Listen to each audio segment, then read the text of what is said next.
Hey, good morning, folks. We're at Revelation chapter 14, and as you remember at the end of chapter 13, Satan and the beasts seem to have dominion, seem to be ruling, seem to have certainly the upper hand, and things change dramatically in chapter 14. And we have began with this gathering of 144,000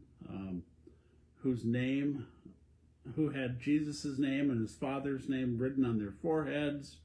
They gather on Mount Zion. Mount Zion has always been a special place near Jerusalem for God's chosen people. And these 144,000 are singing a song that no one else is able to sing. And then, and we don't know, that we had this 144,000 earlier. We don't know if this is the same 144,000 or if this is a different 144,000. These seem to be ones that have come out of this persecution time, that have come out of this challenging time. But then we see there appears an angel in verse 6, and it says with a loud voice, "Fear God and give him glory, because the hour of his judgment has come. And worship him who made heaven and earth, the sea and the springs of water." So the angel is calling people to worship. Another angel appears.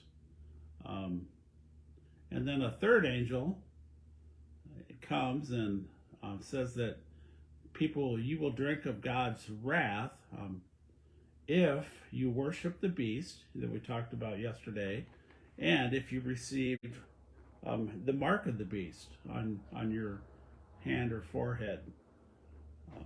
And it says the call for endurance of the saints, that you keep the commands of God and that you have their faith in Jesus. So if you've taken this mark of the beast, there will be wrath, and it appears to be eternal wrath that is to happen. So we need to be really, really aware of this as followers of Jesus, that I know every time somebody talks about, we're going to put a chip in your hand, or whatever they talk about, this is the mark of the beast talked about in Revelation 13 and 14. And my belief is that this will be clear. It'll be clear to us that if you take the beast, you are choosing, or take the mark of the beast, you are choosing to worship the beast. You are making a cognizant decision against Jesus for the beast. And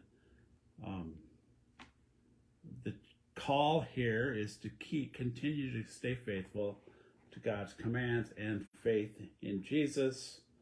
And then the rest of chapter 14, we see that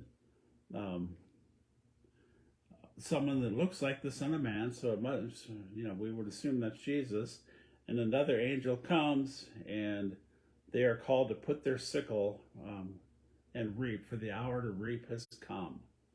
So they then judge. They talked about gathering grapes as they sickle, and the grapes go in the winepress of the wrath of God. And the winepress is trodden and flows with blood. So we see God's deliverance of his people and the judgment for those who have chosen to worship the beast happens in 14. We see this continue to happen again in 15. And again, we need to remember our tendency as Western thinkers is to read everything in a straightforward time frame, that it happens one thing after another in linear fashion.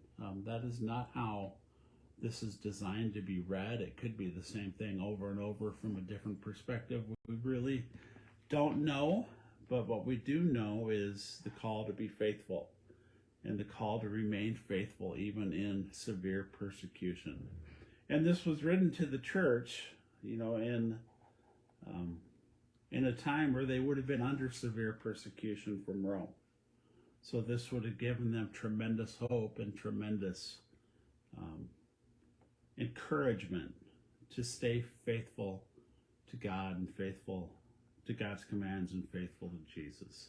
So that's my prayer for each one of you today, is to be faithful and stay faithful. But we'll get into chapter 15 tomorrow.